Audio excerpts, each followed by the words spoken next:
Have you ever sat at the kitchen table, stirring your tea, and felt that uneasy twist in your stomach? Not because of what someone said, but how they said it. You weren't being shouted at. There were no cruel words. And yet, something didn't sit right. Maybe it was the way your child asked for money, framing it in just the right words, so you couldn't possibly say no. Or the guilt-laced sigh when you said you were too tired to babysit. Or maybe it was the cold silence that followed after you finally stood up for yourself. You didn't want to call it manipulation. That felt too harsh. You've loved them all your life. You raised them, gave them everything you could. The idea that they might now be using your love as a tool, that thought alone makes your chest ache.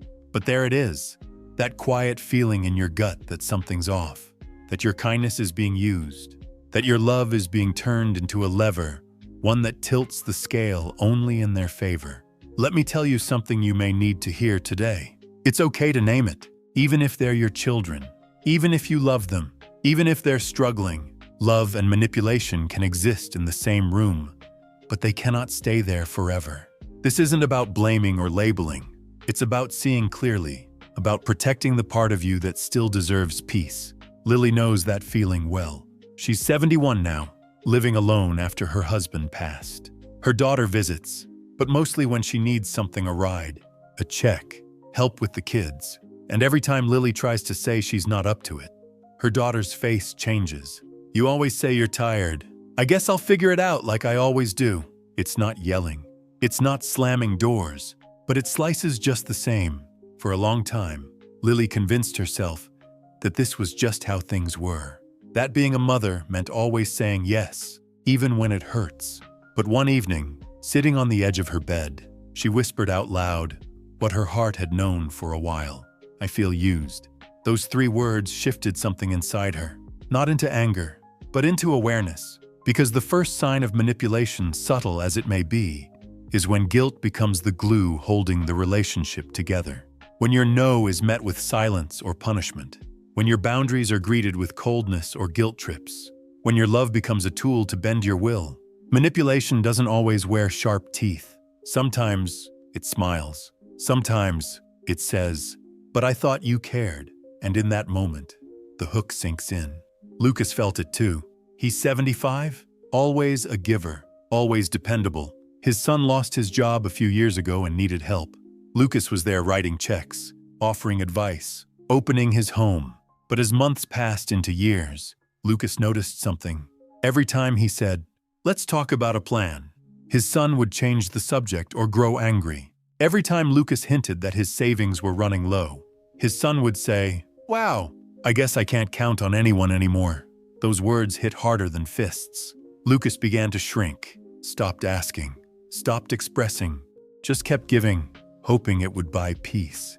But peace built on silence is not peace. It's pressure, it's fear, it's resentment waiting quietly at the back of the room. And it's a sign, a second sign. Manipulation often masquerades as helplessness. When someone makes their problems your responsibility, not just once, but always. When their crisis becomes your job to fix. When their need becomes the reason you set aside your own. Love supports. Manipulation demands. And the more it happens, the more you lose your voice. You stop speaking up. You stop asking for anything in return. You stop expecting appreciation. Because asking for it feels like rocking the boat.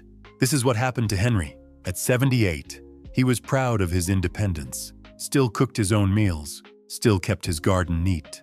But his youngest daughter had a way of speaking that always left him second-guessing. "Why didn't you tell me you were going to the hospital? Don't you trust me?" She'd twist the conversation, make it about her, make his decisions sound like betrayals. Slowly, Henry began keeping things to himself, not because he wanted to, but because her reactions exhausted him. And there it was, the third sign, emotional twisting. When conversations become about their feelings instead of your truth, when your words are turned against you, when you start to doubt your memory, your choices, your intentions because someone keeps spinning them, just enough to make you feel unsure. This isn't just frustrating, it's disorienting. And for many people, especially those over 60, it feels especially painful when it comes from your own child. Because you remember when they were small, when you held them through sickness, when you gave them your best years. And now they say things that make you question whether you're selfish, whether you're enough, whether you even matter. Let me stop here and say something clearly.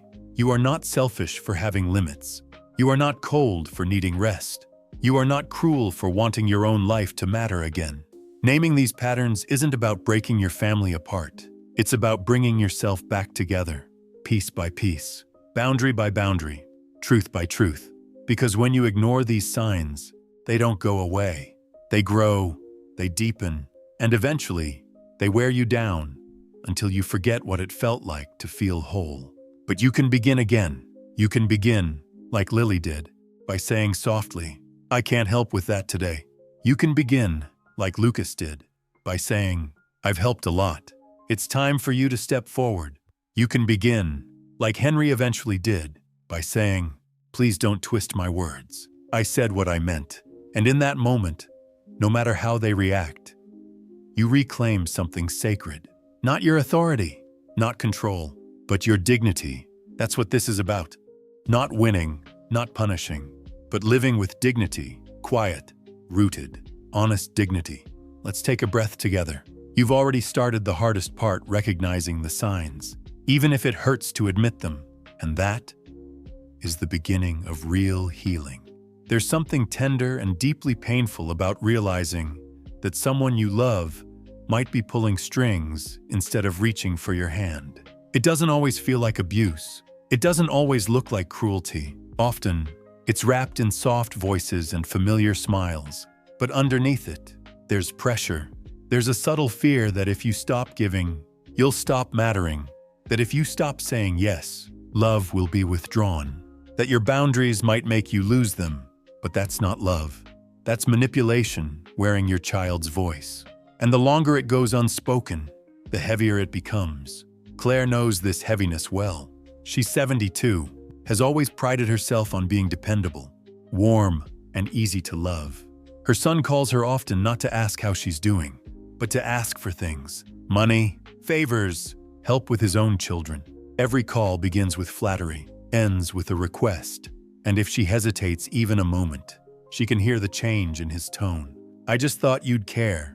It's that line delivered gently, but laced with expectation, that cuts the deepest. Claire began to feel like an ATM with a heart. If she gave, she was praised. If she didn't, she was made to feel cold. And that's the fourth sign. Love becomes conditional. When the love you receive depends entirely on what you give. When affection shows up only when you're convenient. When kindness is used like currency, you pay for connection with your time, your money, your silence. Claire started noticing that whenever she said no, the warmth vanished. Her calls went unanswered. She was met with icy replies or passive silence. That sting of being frozen out. It's familiar to many. Because manipulation doesn't always punish loudly. Sometimes it punishes with absence. It's a quiet tactic, but it's just as effective and just as harmful. And when that pattern repeats, you start to internalize a message you never agreed to believe. "I'm only lovable when I'm useful." That belief, it steals from you, slowly, quietly, thoroughly. It makes you question your worth. It makes you accept crumbs, just to avoid being alone. It makes you give until you're dry and call it loyalty. But deep in your bones, you know something isn't right. And that knowing, that's where healing begins. When Claire finally said, "I'm not able to send money this time," her son didn't respond well.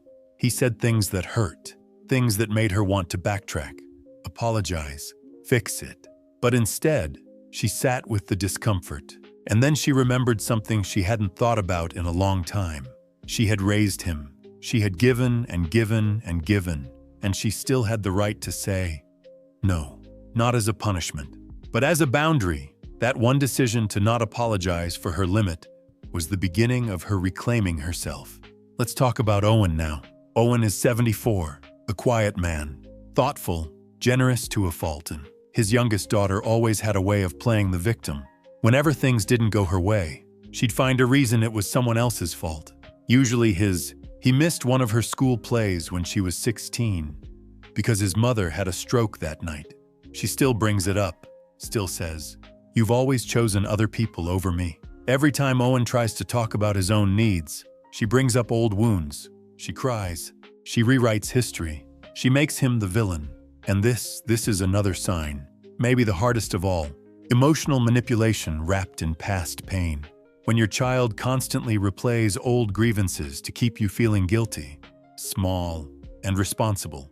It's subtle, it's exhausting. And it's effective, especially for a parent whose greatest fear is being the cause of their child's pain. Owen lived for years trying to fix the past. Giving, bending, overcompensating. But the apologies were never enough. The more he gave, the more he owed, or so it seemed.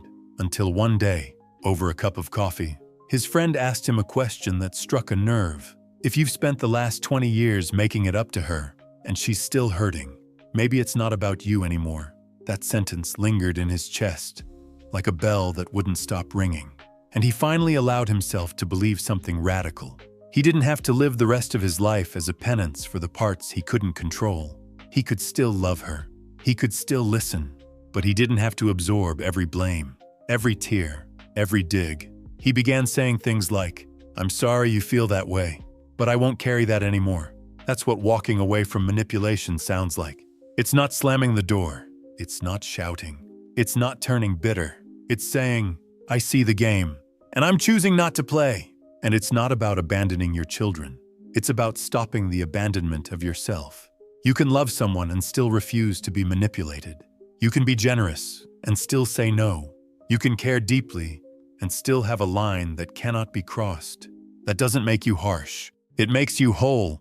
Let's breathe into that for a moment. Because what's happening here isn't about them changing. It's about you returning to your voice, to your worth, to your center, to that place in you that knows quietly, but surely that real love does not require disappearing. And if you've been disappearing in your own life, fading out behind obligation, behind guilt, behind fear, it's okay to start coming back. You don't need anyone's permission, just your own. Something begins to shift when you stop explaining your value and start living like it's already understood. That shift isn't loud. It doesn't need to be.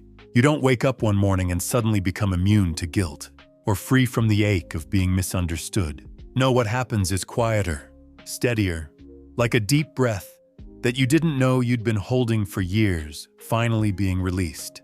That's what happened to Madeline. She's 77, lives in a small cottage with rose vines climbing up the porch. A widow for some years now. Her son visits sometimes, but only when he's in between things, between relationships, between jobs, between problems. He always has a story, a reason why things are hard, a reason why he just needs a little more help. And Madeline, she has always been the helper, the listener, the one who says, "Of course, sweetheart," even when it meant emptying her savings, even when it meant swallowing her own loneliness while he walked out the door. But something changed the last time he asked. It wasn't the amount. It wasn't even the way he asked. It was what he said after she hesitated. "I guess you don't really care about me like you used to." That sentence meant to twist the knife didn't land the way it used to, because something inside Madeline had woken up.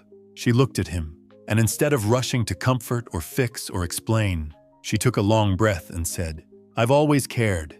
That's never changed. But I won't prove it by hurting myself anymore." And in that moment, everything shifted. He didn't have a response. He wasn't used to hearing her voice come from that place. Not from guilt, not from fear, but from clarity. That's what happens when we begin to live from dignity. People don't always applaud it, but they feel it. And over time, the ones who truly love us begin to rise to meet it. Let's talk about Noah now. He's 80, a kind man with tired knees and the kind of heart that remembers everyone's birthdays. His eldest daughter often used subtle comparison as a tool. Other parents would have done more. "My friend's mom still drives across town every week." These words don't seem sharp at first glance, but over time, they begin to erode the spirit, because the sixth sign of manipulation isn't about direct demand.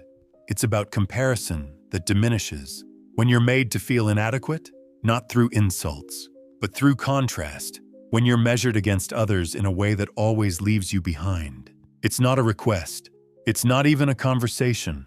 It's a pressure, an unspoken demand that says, be more, give more, or you'll be less to me. Noah carried that weight for years, until the day he realized he had never done that to anyone. He had never asked for more than someone could give.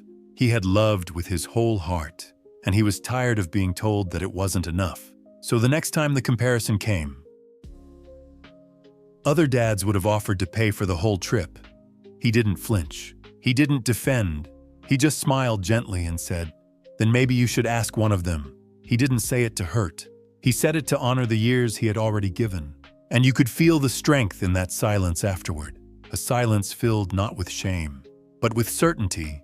You see, when you stop chasing approval, you begin attracting something much more powerful: respect, not because you demanded it, but because you stopped trying to earn what should have been freely given.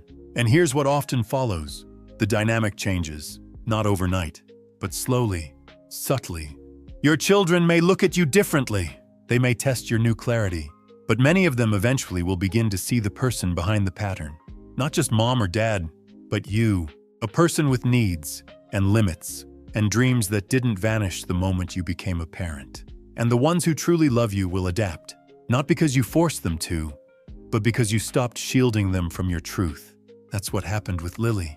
You remember Lily, always available, always giving, but when she began saying no with kindness, when she stopped apologizing for resting, something unexpected happened.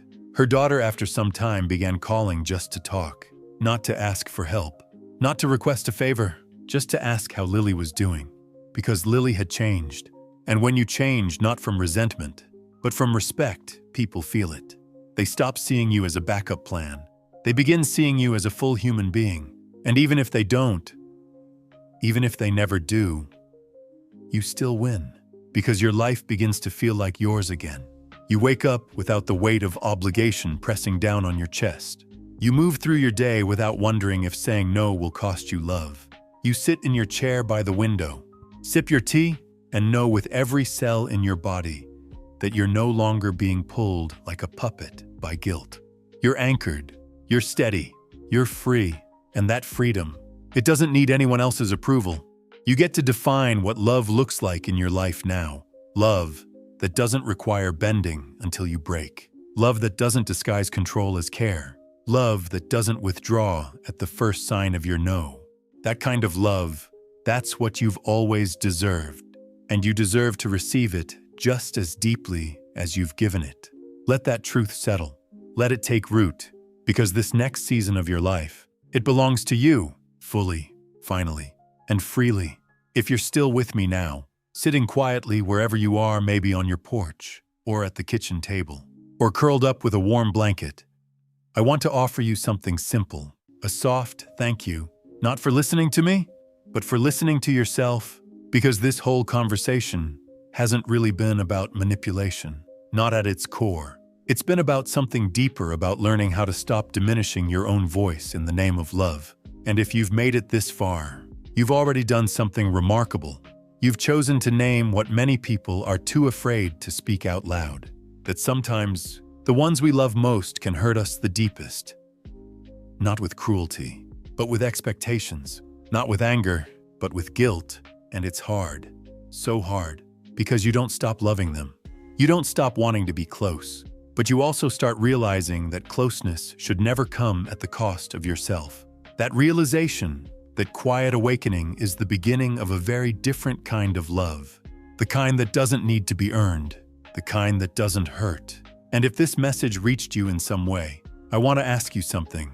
Not for me, but for others who might be walking the same quiet road.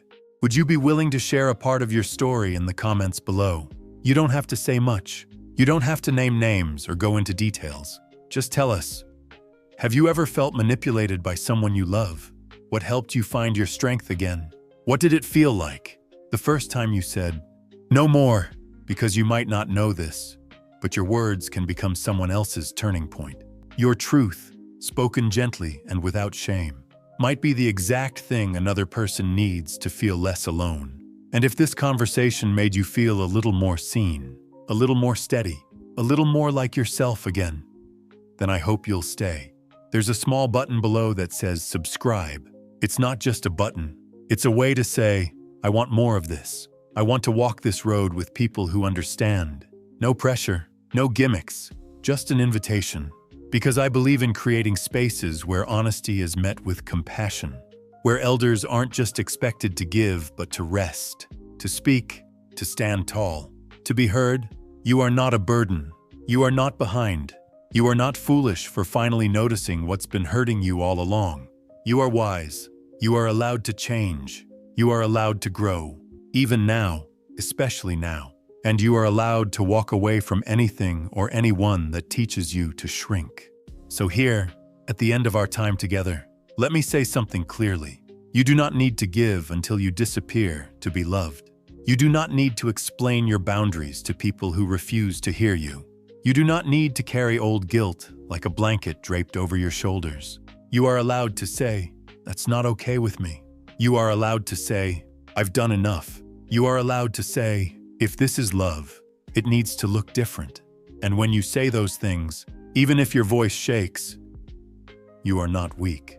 You are reclaiming your life, a life that is still full of beauty, full of grace, full of joy that doesn't come from being needed, but from finally needing yourself. So wherever you are, breathe, place a gentle hand over your heart, and know this: you are seen, you are loved, you are allowed to begin again with softness, with strength, and with dignity that will never ask for permission.